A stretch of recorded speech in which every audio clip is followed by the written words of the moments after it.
I held my daughter's hand while the machines beeped their steady rhythm.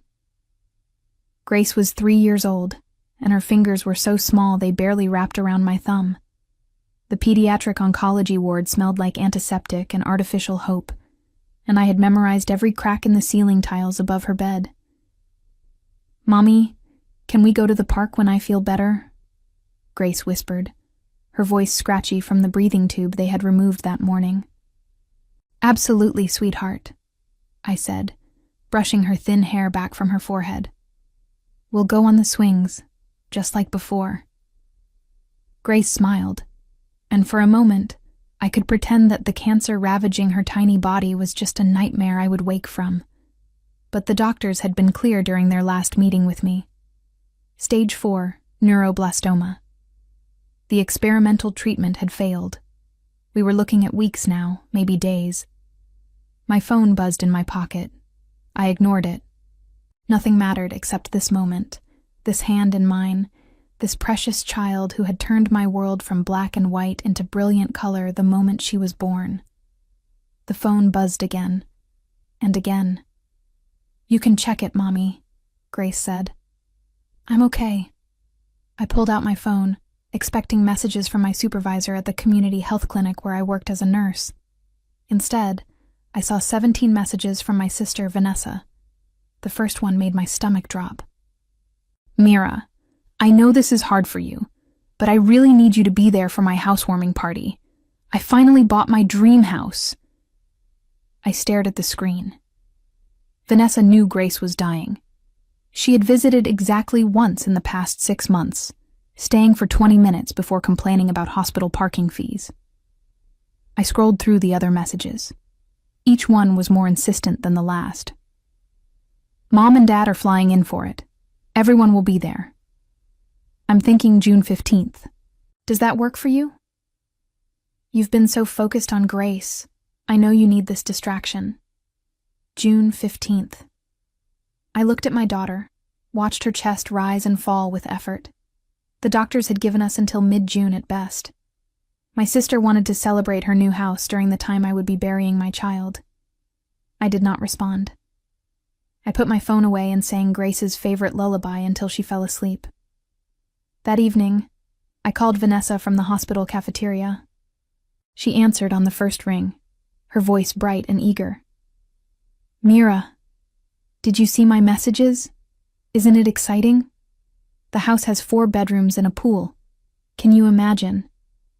Vanessa, I can't talk about party planning right now. Grace is... I know, but you can't put your whole life on hold forever. This is a huge milestone for me, and I need my sister there." I closed my eyes. Vanessa had always been like this. Everything was about her. When I got married, she announced her engagement at my reception. When I graduated nursing school, she showed up late and spent dinner talking about her promotion at the pharmaceutical sales company where she worked. "What date were you thinking?" I asked, even though I already knew. "June 15th. It's perfect. Summer weather, everyone's available. Mom and Dad are so excited. They're already booking their flights from Phoenix." "That's when Grace might..." My voice cracked. "The doctors said we're looking at early to mid-June. I might be planning a funeral then, Vanessa." Silence stretched between us. Then Vanessa sighed, the kind of sigh that said I was being difficult. "Mira, I understand you're going through something awful. I really do. But life goes on, you know, and you can't expect everyone to put their lives on hold indefinitely. If something happens with Grace, we can work around it. But I've already put deposits down with caterers. The invitations are at the printer." I felt something cold settle in my chest. "You're saying your housewarming party is more important than my daughter's life?" "That's not what I'm saying at all. Don't twist my words. I'm saying we can't live in limbo forever. And honestly, you might need the distraction. When was the last time you did something for yourself?" I hung up. My hands were shaking so badly I nearly dropped the phone. Grace died on June 9th, just after sunrise. I was holding her hand. She opened her eyes one last time, smiled at me, and whispered, I love you, Mommy. Then she was gone, and the machine started screaming, and nurses rushed in, and someone was pulling me away from my daughter's body, and I could not breathe. The funeral was set for June 15th. It was the earliest date the funeral home could arrange everything. I called my parents that evening, my voice hollow. The funeral is on the 15th, I said. Grace's funeral. My mother was quiet for a moment. Oh, honey, that's the same day as Vanessa's housewarming party. I know.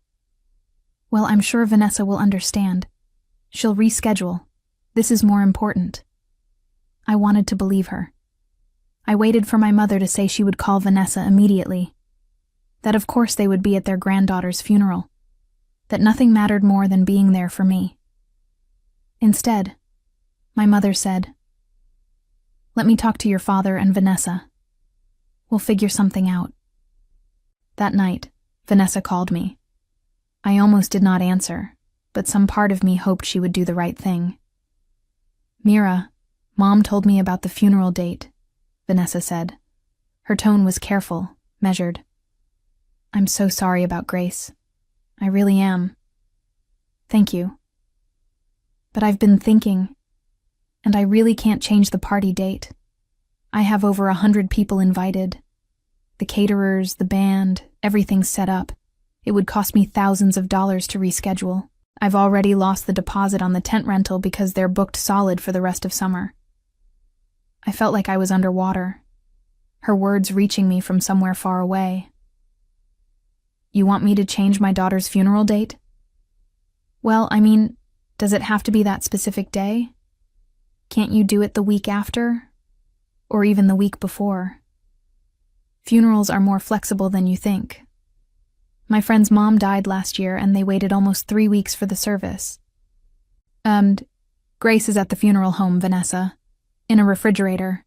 You want me to leave my daughter's body in storage so you can have your party?" "Don't be dramatic. I'm just saying there are options. And honestly, Mira, a funeral is such a sad event. Maybe it would be better for everyone to have some time to process before gathering. You know, let the shock wear off. The shock of my daughter dying. Yes. Look, I don't want to fight with you. You're grieving, and you're not thinking clearly. Why don't you talk to the funeral home? Explain the situation. I'm sure they can accommodate you. Accommodate me around your party." Vanessa's voice hardened. "You're being selfish. This is a huge moment in my life and you're trying to ruin it. Everything is always about you and your problems. Some of us are actually succeeding in life, Mira. Some of us have things to celebrate." I hung up again. This time I turned off my phone. The next morning, my father called the hospital where I was still camping out in the family waiting room, unable to face my empty apartment. Someone at the nurses' station came to find me. "Mira, your father's on the line." I took the call in an empty consulting room. "Honey, your mother and I have been talking," my father said. His voice had that forced cheerfulness he used when delivering bad news. "We think Vanessa has a point. It would be very expensive for her to change everything now. And you know how hard she's worked to get this house. Maybe you could move the funeral? We could all be there if it was a different weekend. You're choosing Vanessa's party over Grace's funeral. We're not choosing anything. We're trying to find a solution that works for everyone. This has been a difficult time for the whole family. Not just you. Vanessa's been stressed about the house closing. Your mother's been worried sick about everyone. I had to take time off work just to deal with all this emotional turmoil." "Emotional turmoil," I repeated. "Your granddaughter died, Dad. And we're heartbroken. You know we are. But Grace wouldn't want us to stop living. She'd want us to celebrate life. Vanessa's new house is about the future, about hope. Maybe that's exactly what this family needs right now." I looked out the window at the parking lot, watched people coming and going, living their normal lives. "So you're going to her party?"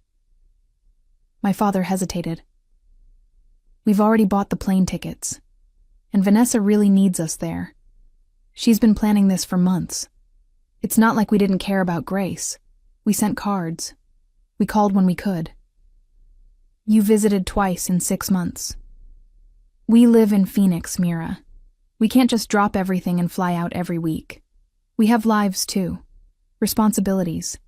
Your mother has her book club and her volunteer work. I have golf tournaments. We can't be expected to put everything on hold. Something inside me went very quiet and very cold. Don't come to the funeral, I said. Go to your party. Celebrate Vanessa's house. I hope you all have a wonderful time. Now, Mira, don't be like that. I hung up. My mother called an hour later, then Vanessa, then my father again. I blocked all their numbers. That evening, my best friend Julia came to the hospital with coffee and forced me to eat something. She was the charge nurse in the pediatric intensive care unit, and she had been there through every step of Grace's illness. Your family's insane, Julia said, her dark eyes blazing. Who does this? Who picks a party over a funeral?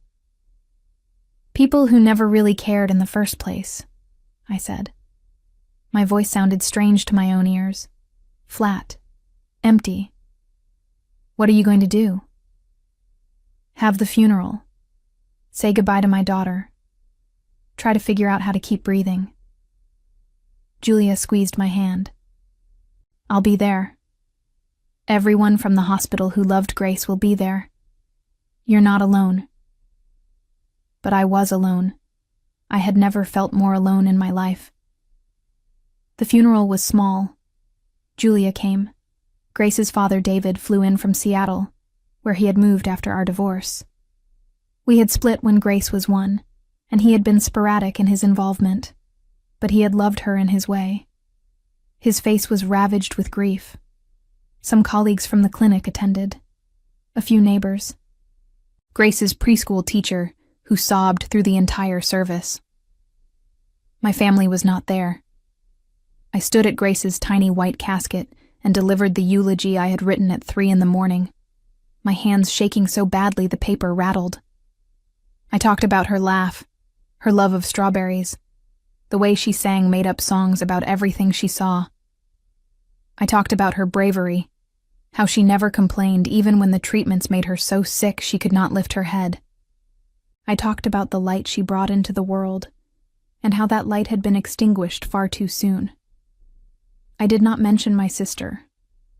I did not mention my parents. I did not mention that half the people who should have been there were instead eating catered food by a pool, celebrating square footage and granite countertops.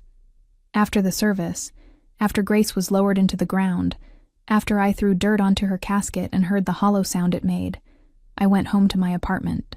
It was full of Grace's things. Her toys, her clothes, her drawings covering the refrigerator. I sat on the floor of her bedroom and opened my laptop. I unblocked my family's numbers, not because I wanted to reconcile, but because I wanted to see what they had posted. Vanessa's social media was full of party photos. She wore a flowing white dress, her blonde hair perfect, her smile radiant. The house looked spectacular. String lights hung over the pool. Tables overflowed with food. People danced on the lawn. My parents were in several photos, glasses raised, laughing. One photo showed my mother and Vanessa embracing, both of them teary-eyed with joy. The caption read, "So grateful to have my amazing mom here for the biggest day of my life. Nothing is better than family." Another post from Vanessa, time-stamped at 2 p.m, right when I had been standing at Grace's graveside. Surrounded by love and support on this perfect day. My heart is so full. "Here's to new beginnings," my father had commented. "So proud of my successful daughter. You've earned every bit of this happiness." I closed the laptop before I threw it through a window. The next week, my mother called. I answered, curious to see what she would say. "Mira, honey, I know you're upset with us, but we need to talk about this like adults. You can't just cut off your whole family because of one disagreement." One disagreement. Yes. We had different opinions about scheduling. That doesn't mean we don't love you. We're your family. You need to forgive us and move on. Did you have a good time at the party?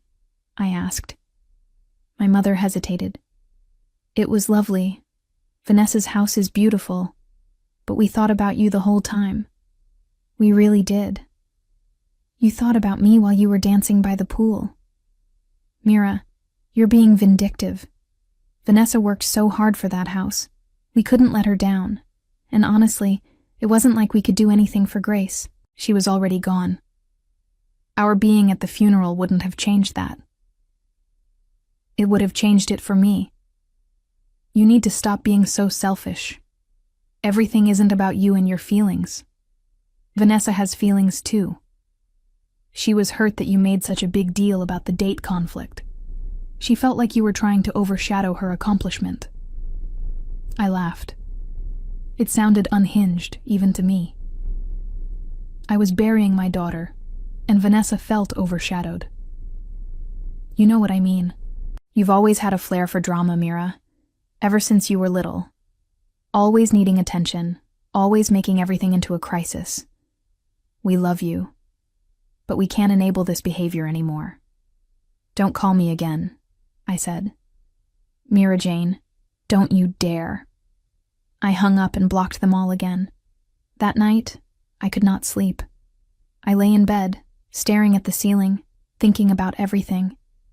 My sister's words echoed in my head. A minor event. That was what she had called Grace's funeral in one of her messages. A minor event that she could work around if necessary. My daughter's funeral was a minor event. Something crystallized inside me. Cold. Hard. Unbreakable. They wanted me to forgive them. To move on. To pretend this had been a simple scheduling conflict. An unfortunate misunderstanding. But it was not. It was a choice. They had chosen Vanessa's party over my daughter's funeral. They had chosen granite countertops over grief. They had chosen to celebrate while I buried my child. And they expected me to just accept it. To be the bigger person. To prioritize family harmony over my own shattered heart. I got out of bed and went to my laptop. I started making lists. I started doing research. I started planning. If they thought they could do this to me and face no consequences, they were wrong. If they thought their lives would just continue on, perfect and unblemished while I drowned in grief and rage, they were mistaken. I had always been the responsible one. The caretaker. The one who smoothed things over, who forgave, who maintained peace. I was a nurse. I had dedicated my life to helping people, to healing, to caring for those who suffered. But caring had gotten me nothing except betrayal. And I was done caring about people who did not care about me. Vanessa wanted to celebrate her success. I would make sure she had nothing left to celebrate.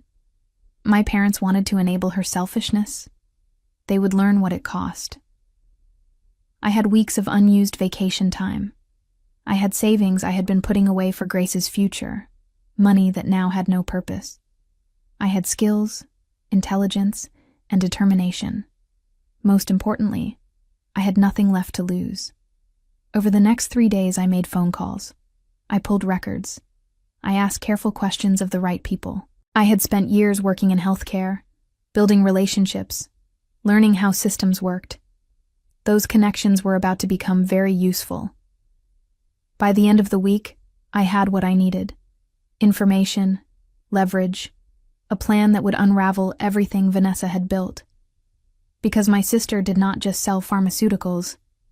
She had been cutting corners, falsifying sales reports, pushing doctors to prescribe medications for off-label uses that could harm patients.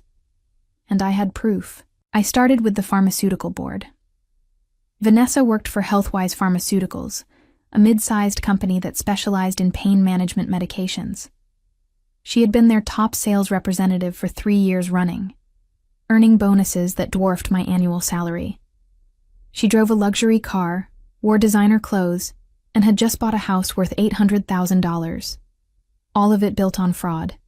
During one of Grace's hospital stays, I had overheard 2 doctors discussing a sales representative who had been pressuring them to prescribe higher doses of a new pain medication than recommended. They mentioned the rep by name, Vanessa. At the time, I had dismissed it as coincidence. My sister was aggressive in her sales tactics, but surely she would not do anything illegal. But then I started paying attention. I listened to conversations. I asked casual questions.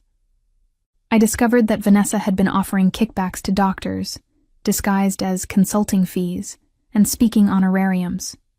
She had been falsifying prescription data to meet sales quotas.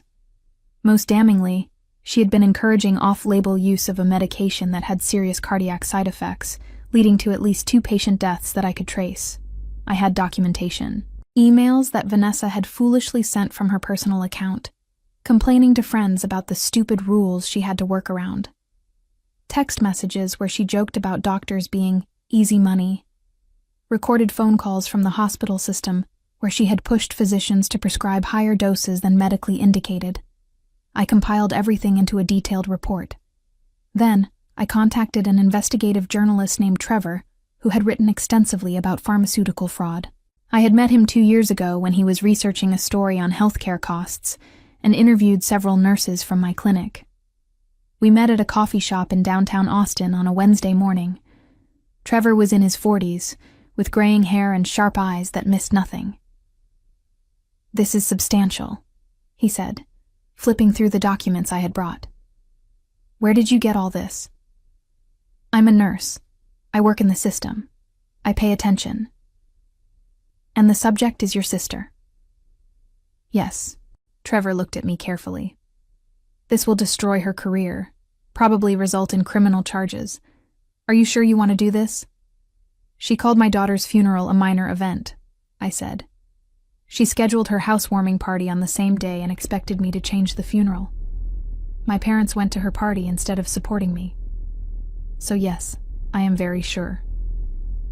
Trevor nodded slowly. "I need to verify everything independently. It'll take me a few weeks. But if this all checks out, I'll run the story. The pharmaceutical board will have to investigate. That's all I ask." I left the coffee shop feeling lighter than I had in weeks. The first domino was positioned. Now I just had to wait for it to fall. While Trevor investigated, I turned my attention to my parents. They had enabled Vanessa's behavior my entire life. They had chosen her over me again and again. They deserved consequences too. My parents, Harold and Janet, lived in a retirement community in Phoenix. They had sold the family home in Dallas 5 years ago and moved to Arizona for the warm weather and low taxes. My father was a retired accountant. My mother had been a real estate agent before retiring. They were comfortable, but not wealthy. Their retirement income came from my father's pension, Social Security, and a modest investment portfolio he managed himself. I knew my father's investment strategy because he had talked about it endlessly whenever we visited. He was proud of his financial acumen, always bragging about the returns he generated. He kept everything in a brokerage account he monitored daily. I also knew that my father used the same password for everything. I had seen him log into various accounts over the years, always typing the same combination: the street name of our old house plus my mother's birth year. He thought he was being clever by not using something obvious like birthdays or pet names. I did not plan to steal from my parents. That would be criminal. But I could make their financial life significantly more complicated. I created several email addresses with names similar to legitimate financial institutions. I sent my father official-looking correspondence about suspicious activity on his accounts, about required tax documentation for phantom investments, about urgent security updates needed immediately. I knew my father. He would panic. He would make impulsive decisions. He would call his brokerage at odd hours, demanding explanations for things that did not exist. He would freeze accounts, transfer money, create chaos trying to protect assets that were not actually threatened. I also sent carefully crafted emails to my mother, posing as someone from her old real estate firm, asking about commission discrepancies from years ago, suggesting potential tax audits, requesting documentation she no longer had. Within a week, My father called Vanessa in a panic. I knew because Vanessa posted about it on social media, complaining about having to deal with family drama when she was trying to enjoy her new house. My dad thinks his accounts are compromised, she posted. Spent 2 hours on the phone trying to calm him down. Why are old people so bad with technology? Perfect. 2 weeks after my meeting with Trevor, he called. I've verified everything, he said.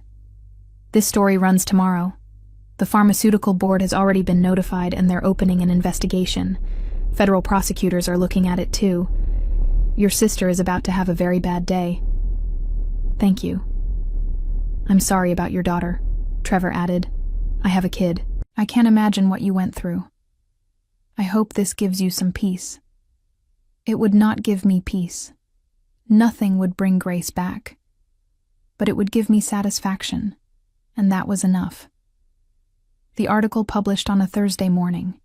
It was front-page news on the online edition of the Austin Chronicle, with a headline that left no room for misinterpretation. Top pharmaceutical sales rep accused of fraud, kickbacks, and endangering patients. Vanessa's name was in the first paragraph. Her photo, pulled from her own social media, accompanied the article. The piece detailed years of fraudulent activity, complete with specific examples, documented evidence, and quotes from doctors who confirmed the pressure tactics she had used. By noon, Vanessa's social media accounts had been deleted. By afternoon, news vans were parked outside her new house. By evening, Healthwise Pharmaceuticals had issued a statement announcing her immediate termination and full cooperation with all investigations. My phone rang continuously. I ignored every call from my family. Instead, I went to Grace's grave and sat on the grass beside her headstone. I started it, sweetheart, I whispered. They're going to understand what they did. They're going to feel even a fraction of what I felt. The stone was still new, the grass around it not yet fully grown in. Grace's name was etched in simple letters: Grace Elizabeth, beloved daughter, born into love, taken too soon. I traced the letters with my finger and tried not to think about how small her casket had been. My phone buzzed with a text from an unknown number. It was Vanessa, clearly using a friend's phone since I had blocked her. How could you do this to me? I'm your sister. You've destroyed my life. Mom and Dad are devastated. You're a monster. I deleted the message without responding. That evening, Julia came over with takeout food I could not eat. She sat with me on the couch, not saying anything, just being present. The story's everywhere, she finally said. People are talking about it at the hospital. Some of the doctors mentioned in the article work with us. Good. Mira, are you okay? No, but I will be. Julia looked at me with concern. Revenge doesn't usually make people feel better. It just makes them feel empty. I already feel empty, I said. At least now I'm not alone in it. The pharmaceutical board investigation moved quickly. Federal prosecutors filed charges within a month. Vanessa faced multiple felony counts: healthcare fraud, kickbacks, conspiracy to defraud the United States. Each charge carried significant prison time. She tried to call me, to text me, to show up at my apartment. I had the locks changed and installed a security camera. When she appeared on my doorstep, crying and begging, I watched from inside and did not open the door. Please, Mira, she sobbed into the intercom. Please talk to me. I'm sorry about the funeral. I was wrong. I admit it. But this is too much. You're destroying me over one mistake, one bad decision. Is that really fair? I pressed the button to respond. You called Grace's funeral a minor event. You celebrated while I buried my daughter. Fair doesn't exist anymore, Vanessa. You taught me that. I hung up and closed the curtains. My parents finally reached me through the clinic, calling during work hours and telling the receptionist it was a family emergency. I took the call in the break room, my hand tight around the phone. "What you did to your sister is unforgivable," my mother said without preamble. "You've ruined her life out of spite. Over a party, Mira. A party. This is insane." It wasn't about the party. It was about what the party represented. "You chose her happiness over my grief. You chose a house over my daughter. We chose to be there for both our daughters. We couldn't be in two places at once. That doesn't make us monsters." "You could have been at the funeral," I said, my voice very calm. "You could have told Vanessa to reschedule. You could have done anything except what you did. But you made your choice. Now live with it. And what Vanessa did with her job has nothing to do with us. You can't punish us for her mistakes." "I'm not punishing you for her mistakes. I'm punishing you for yours. Consider the financial chaos you've been experiencing a gift. A reminder that actions have consequences." Silence. Then my mother's voice turned cold. "That was you? The emails, the account issues? You've been sabotaging your own father?" "I've been creating inconvenience for people who showed me no compassion when I needed it most. Seems proportional to me. You need help, professional help. This isn't normal behavior. Normal was watching my daughter die. Normal was standing at her grave alone. Normal was seeing my family celebrate while I grieved. I'm done with normal." I hung up. The next phase of my plan required patience. I waited 3 months, letting Vanessa's legal troubles mount. Her bail was set at $200,000. She had to put up her new house as collateral. Her legal fees were astronomical. She was radioactive in the pharmaceutical industry, unable to find work even in unrelated fields. My parents had to help her financially. I knew they would. They always rescued Vanessa. I watched from a distance as they liquidated investments to pay her lawyers, as they took out a second mortgage on their retirement condo to cover her bail, as they went into debt, defending their golden child. Then I contacted several news outlets with a different angle on the story. I provided them with photos from Vanessa's housewarming party. Photos of my parents laughing, celebrating, toasting her success. I gave them the timestamps showing exactly when those photos were taken. I gave them the date of my daughter's funeral. The follow-up articles were brutal. While niece was buried, family celebrated house built on fraud. Parents chose party over grandchild's funeral, now bankrupt supporting criminal daughter. The story went viral. Social media erupted with outrage. People who had never met my family sent them hate messages. My parents' retirement community received complaints. Vanessa's neighbors, who had been at her party, were interviewed and expressed shock and disgust. The court of public opinion was vicious. My mother called from yet another number, her voice ragged. "Are you happy now? Are you satisfied? We've lost everything. Our savings, our reputation, our peace.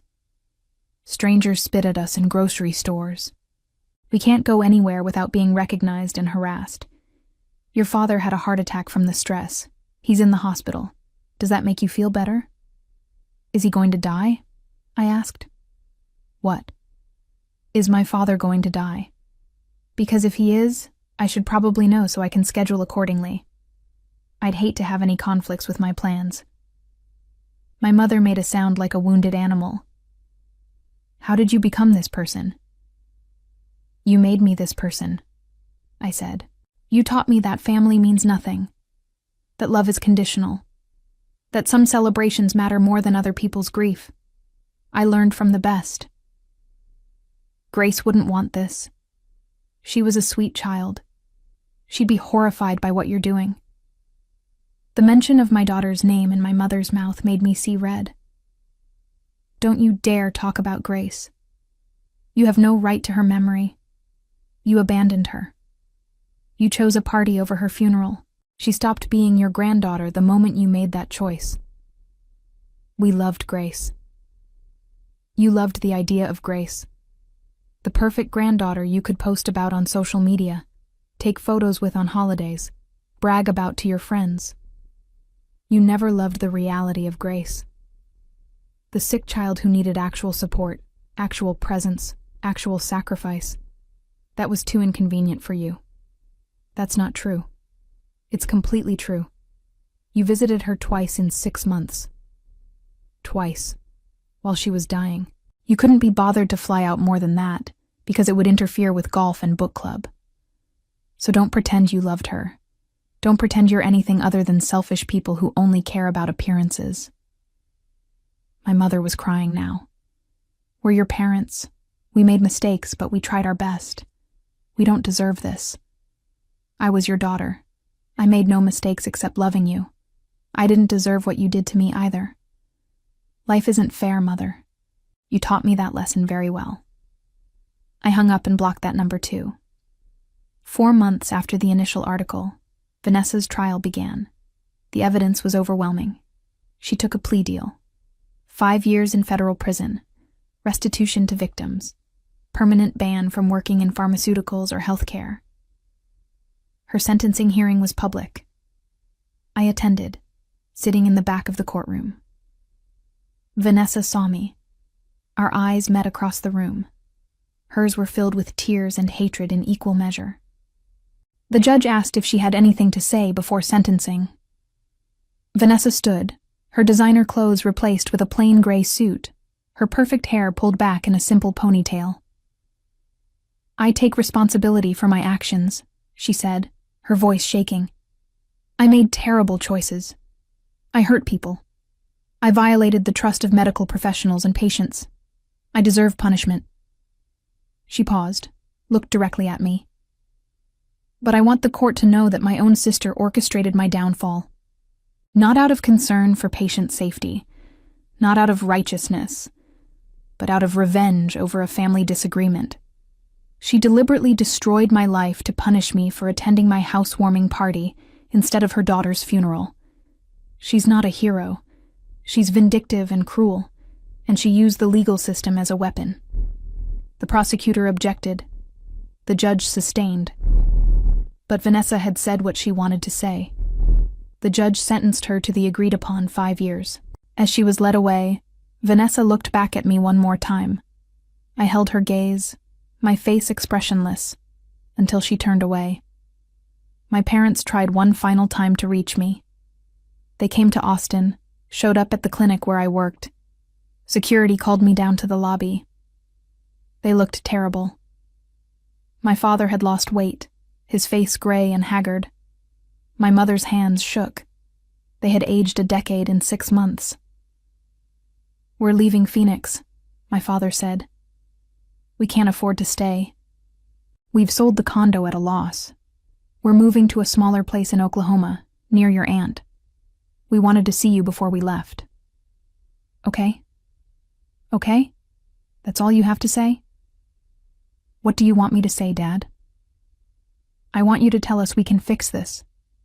That we're still a family. That there's a way forward. I looked at my parents. These people who had given me life but never really saw me. These people who had taught me that love was something you earned by being convenient, by not making trouble, by accepting whatever scraps of affection they were willing to provide. There's no family here, I said. You killed it when you chose a party over a funeral, when you told me my grief was less important than Vanessa's celebration, when you made me bury my daughter alone. We've lost everything, my mother whispered. Our home, our savings, our daughter is in prison, our reputation is destroyed. Haven't we been punished enough? I lost my daughter, I said. My 3-year-old daughter who loved strawberries and singing, who fought cancer with more bravery than you've shown in your entire lives, who died asking if we could go to the park when she felt better. I lost everything that mattered, and you couldn't even show up. We're sorry, my father said. We're so sorry. We made a terrible mistake, but this vendetta has to end. This cruelty has to stop. It has stopped, I said. I'm done. Vanessa's in prison. You're bankrupt. My revenge is complete. But that doesn't mean I forgive you. That doesn't mean we're family again. It just means I'm finished destroying you because there's nothing left to destroy. My mother reached for my hand. I stepped back. Don't contact me again. Don't come here again. Don't send messages or letters or intermediaries. We're done. Permanently. Mira, please. My name isn't Mira to you anymore. I'm a stranger. Treat me like one. I walked away. Security escorted my parents out. I never saw them again. 6 months after Vanessa was imprisoned, I received a letter from her. It had been opened and screened by prison authorities before being forwarded to me. I almost threw it away, but curiosity made me read it. The handwriting was messy, not like Vanessa's usually perfect script. Mira, I don't expect you to forgive me. I probably don't deserve forgiveness. But I need you to understand something. I was wrong about the party. I should have canceled it. I should have been at Grace's funeral. I was selfish and horrible, and I've had a lot of time to think about that. But what you did went beyond justice. You didn't just expose my crimes. You orchestrated my complete destruction. You ruined Mom and Dad financially. You turned the entire world against us. You weaponized my mistakes to serve your need for revenge. I'm in prison because I deserve to be. But you put me here not because you cared about my victims, but because you wanted me to suffer. And I am suffering. Every day. I've lost my career, my house, my freedom, my family. I've lost everything. I hope it was worth it. I hope my pain fills the hole Grace left in your heart. But I don't think it will. I think you'll always be empty, no matter how many people you destroy.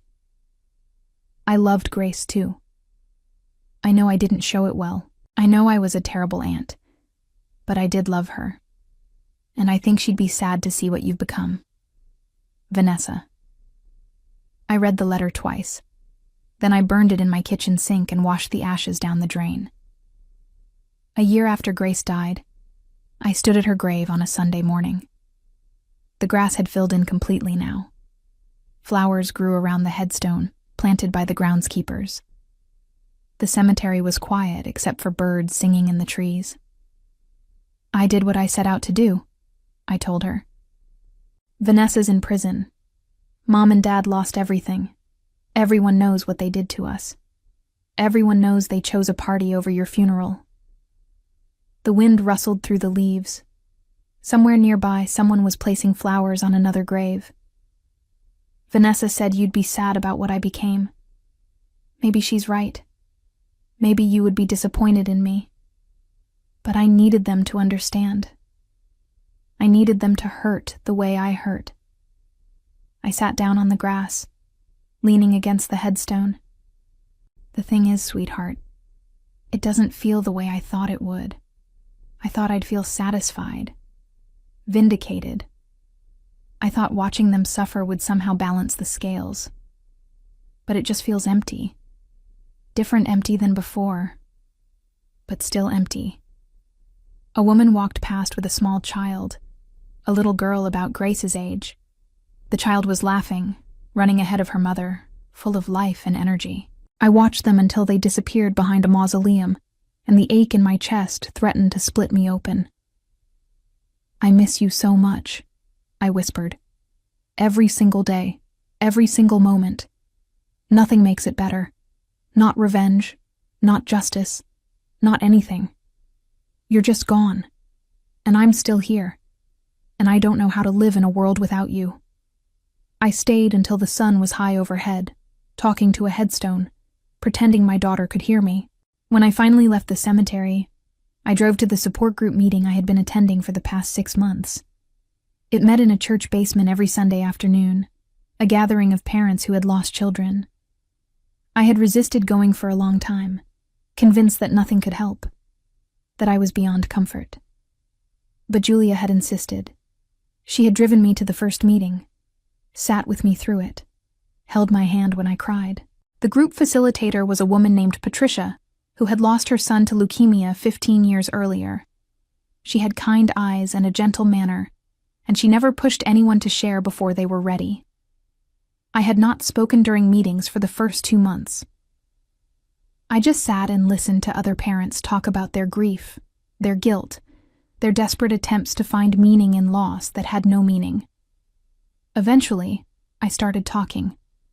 I told them about Grace, about the cancer, about her bravery, about how she died. I did not tell them about the revenge. That was separate, private, something I carried alone. Today, Patricia asked how everyone was managing with the approaching holidays. Thanksgiving was 3 weeks away. Christmas would follow soon after. The first holiday season without Grace had been unbearable. The second was approaching fast, and I felt unprepared. "I'm dreading it," admitted Robert, a father who had lost his teenage daughter in a car accident. "Last year I couldn't even look at a Christmas tree without breaking down. This year I don't know if I can do it at all." "I'm putting up decorations," said Margaret, whose infant son had died of sudden infant death syndrome. "It feels wrong, like I'm betraying him by celebrating. But I have other children who need normalcy, who need to see that life continues." The conversation continued around the circle. When it reached me, I hesitated. "I don't have family anymore," I said finally. "My parents and sister aren't in my life. So the holidays are just empty days on the calendar. That's easier in some ways, harder in others." Patricia nodded. "Grief often reshapes our relationships. Some connections deepen. Others break under the strain. These ones needed to break," I said. "They were already broken. I just finally saw it clearly." After the meeting, a woman named Diane approached me. She had lost her daughter to brain cancer 2 years earlier, and we had spoken a few times before.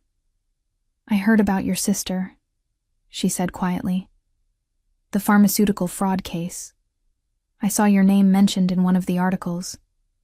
My stomach tightened. "Yes. I don't judge you for it. I want you to know that.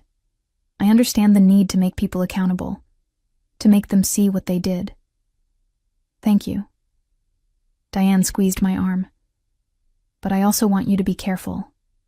Revenge can become addictive. It can consume you the way grief does. Don't let it be the only thing that keeps you moving forward." I thought about her words on the drive home. Was revenge consuming me? Or had it simply filled a void that nothing else could touch? I did not have an answer. Work became my refuge. I threw myself into nursing with an intensity that worried Julia. I took extra shifts. I volunteered for the most difficult cases.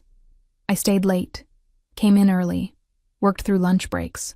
The clinic director, a physician named Dr. Harrison, called me into his office one afternoon. "Mira, you're one of our best nurses. You know that. Your patient care is exemplary. But you're burning out. I can see it. Everyone can see it." "I'm fine." "You're not fine.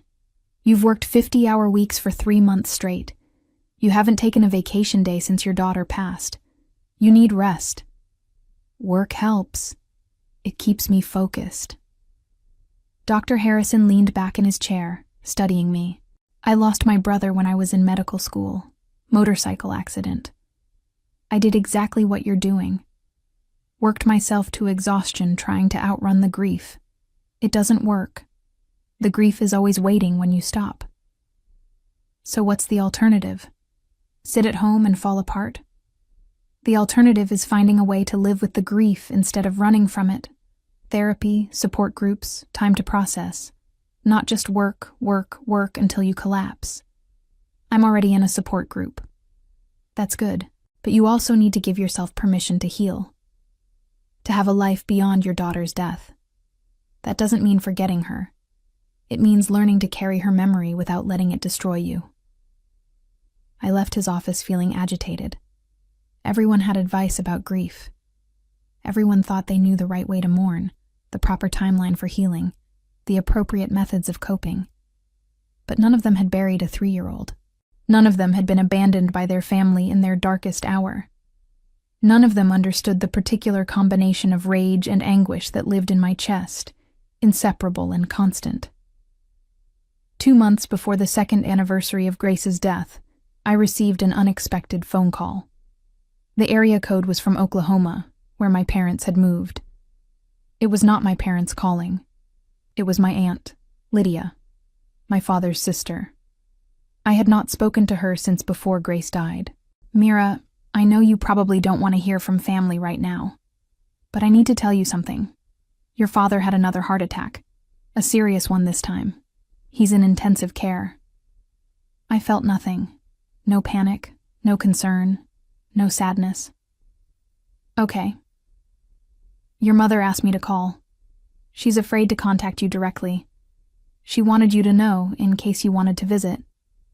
"I don't." Lydia sighed. "I know what happened. Your mother told me everything.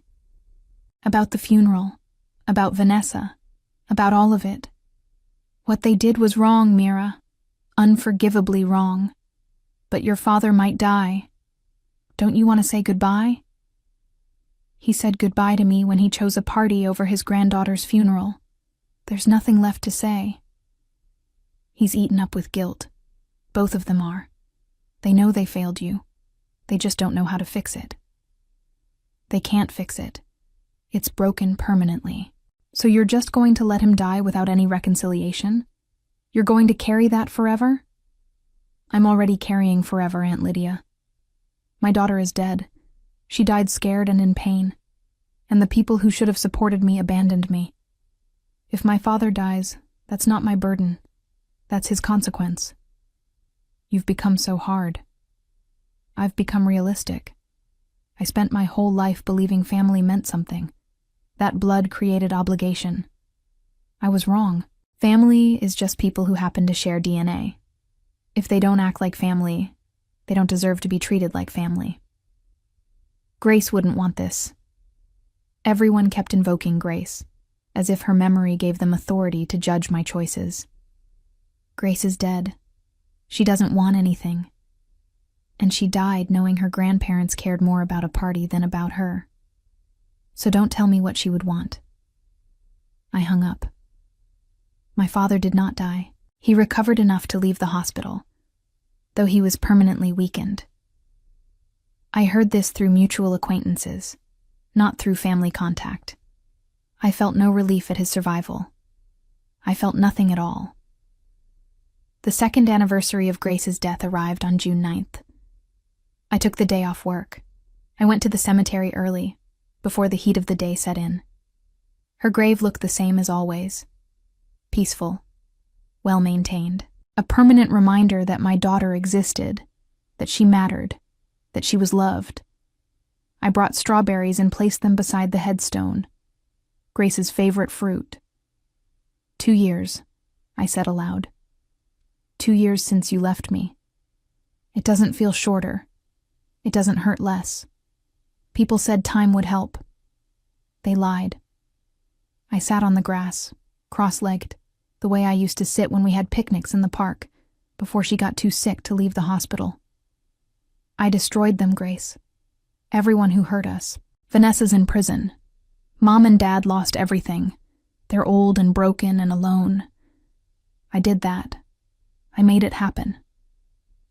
The morning sun filtered through the trees, casting dappled shadows across the graves. Vanessa said you'd be disappointed in me. Maybe that's true. You were so sweet, so forgiving. Even when you were in pain, you never wanted anyone else to hurt. But I'm not you, sweetheart. I never was. I tried to be good, tried to be the bigger person, tried to forgive and move on.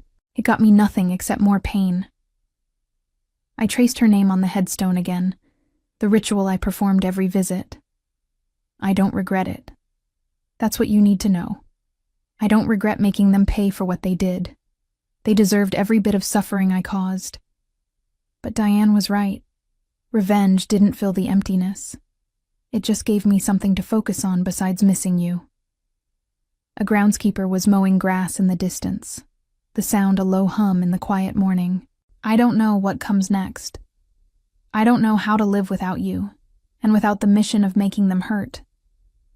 I don't know who I am when I'm not grieving or planning or executing revenge. That scares me more than anything. I stayed until noon, talking to my daughter, crying, remembering. When I finally left, I felt hollowed out, but somehow lighter, as if speaking the truth aloud had released something I had been holding too tightly. That evening, Julia came over with dinner. We ate Thai food on my couch, while a movie played that neither of us watched. "How are you doing?" Julia asked. "Really doing?" "I don't know. I accomplished what I set out to do. I made them suffer. I got justice, or revenge, or whatever you want to call it. But now what?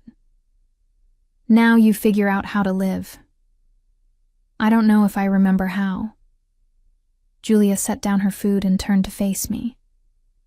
"You're one of the strongest people I know, Mira. You survived watching your daughter die. You survived being abandoned by your family. You survived grief that would have broken most people. You can survive this too. What if I don't want to just survive? What if I want to actually live but forgot how?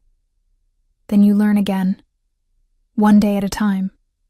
One choice at a time." We sat in silence for a while, the weight of loss and possibility hanging between us. "Do you think I'm a terrible person?" I asked. "For what I did to them?" Julia considered carefully before answering. "I think you're a person who was hurt beyond measure and struck back. I think you made choices I might not have made. But I also think they earned what happened to them. They chose cruelty when you needed compassion. They face consequences now. Vanessa said I weaponized the legal system for revenge. You exposed legitimate crimes. The revenge part was choosing to do it. But the crimes were real. The victims were real. Maybe your motivations were personal, but the outcome was justice. Justice that I only pursued because I wanted to hurt her. Does that make the justice less valid?" I did not have an answer. 3 months after the second anniversary, I made a decision. I contacted a lawyer and had official cease and desist letters sent to my parents and Vanessa. No contact through any means, directly or through intermediaries for any reason. Violation would result in legal action.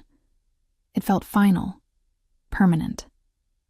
The last door closing on a relationship that had been dying my whole life. I also made another decision.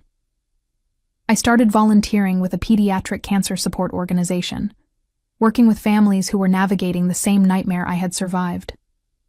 I helped them understand medical jargon, navigate hospital bureaucracy, find resources they did not know existed. It was hard. Every child I met reminded me of Grace. Every desperate parent reflected my own past desperation, but it also felt meaningful in a way revenge never had. One evening, I sat with a mother whose 5-year-old son was in end-stage leukemia. She was young, maybe 25, and completely overwhelmed. "I don't know how to do this," she whispered. "How do I watch my child die?" "You just do it," I said. "One moment at a time. You be there. You hold his hand. You tell him you love him. You make every second count. What comes after? How do you survive it?" I thought about Grace, about the past 2 years, about everything I had done and everything I had lost. You survive by choosing to. Every day you wake up and choose to keep breathing. Some days that's all you can do. Other days you can do more.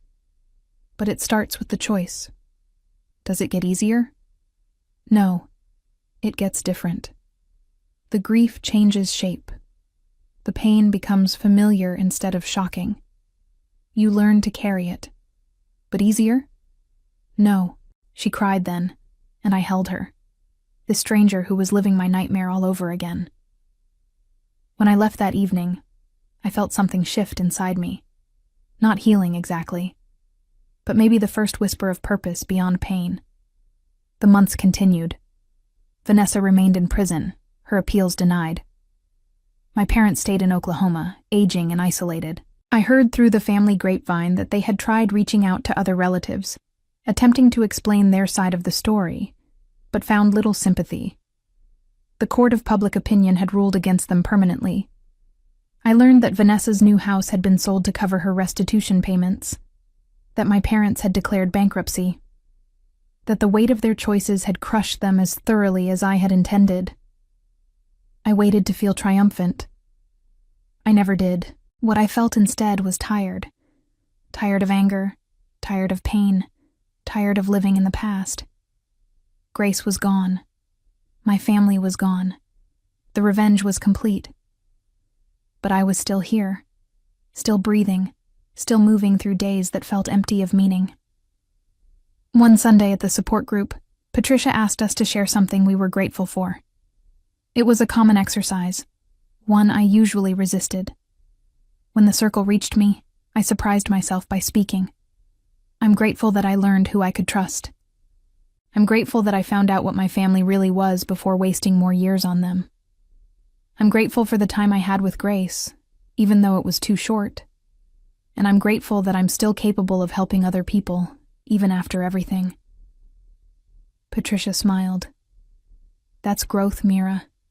Real growth. Maybe it was. Or maybe it was just acceptance that revenge had run its course and left me standing in the wreckage, forced to figure out what came next. On the 3rd anniversary of Grace's death, I went to the cemetery as always. But this time, I brought Julia with me. She stood quietly beside me while I placed flowers and strawberries at the headstone. I love you, Grace, I said. I always will. Every day for the rest of my life. You made me a better person while you were here. After you left, I became someone else. Someone harder. Someone capable of cruelty I never imagined. I paused, gathering my thoughts. Your aunt was right. You probably would be disappointed in what I did, but I can't regret it. They hurt us. They chose wrong. They needed to understand that choices have consequences. Julia squeezed my shoulder gently. I'm trying to find my way back now. Not to who I was before you died, because that person is gone too, but to someone who can live with the grief instead of being consumed by it. Someone who honors your memory by helping others, instead of just hurting the people who failed us. I touched the headstone one last time. I hope wherever you are, you're happy. I hope you're running through parks and eating strawberries and singing your made-up songs. I hope you know how much you were loved, how much you're still loved. Julia and I left the cemetery together.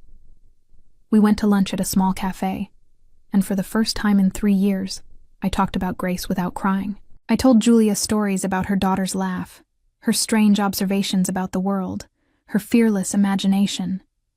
She sounds like she was amazing, Julia said. She was. She really was. That evening, I received one final message, forwarded through my lawyer. It was from my mother, sent through official channels as required by the cease and desist order. Mira, I know you never want to hear from us again. I'm respecting that.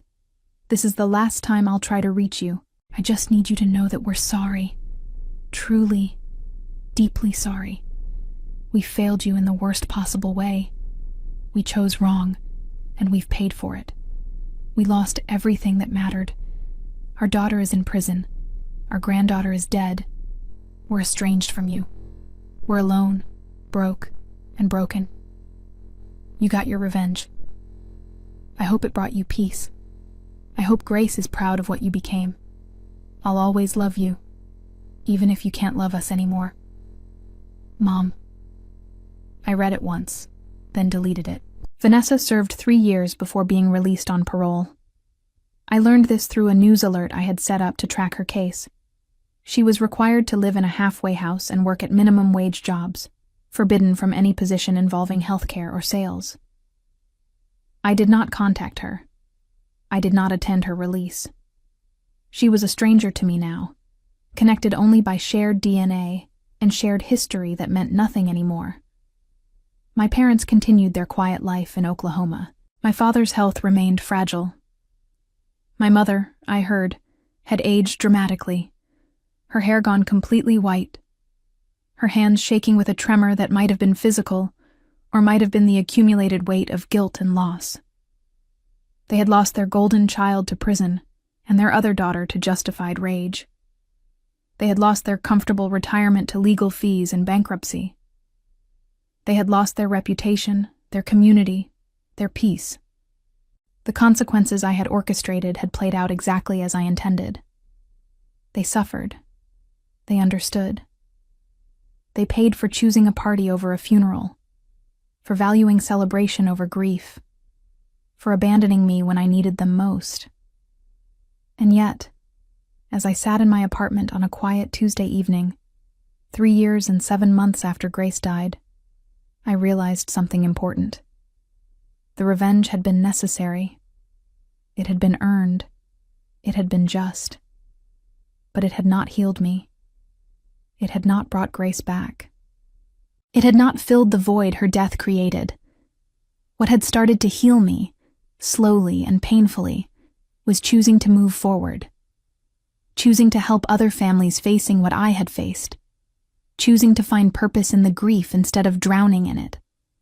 Choosing to honor Grace's memory by being someone who created light instead of just distributing darkness.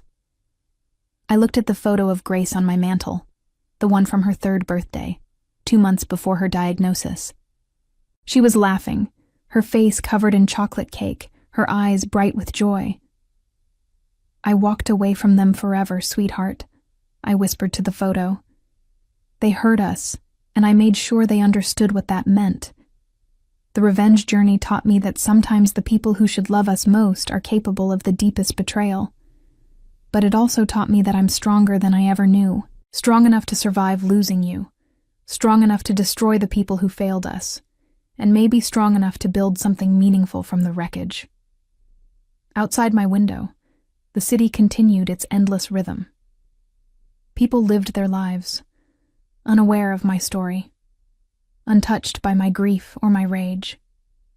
The world kept turning, indifferent to loss, indifferent to revenge, indifferent to everything except its own momentum. And I kept turning with it, carrying Grace's memory, carrying the weight of what I had done, carrying the possibility that someday the burden might feel less like punishment and more like a different kind of strength.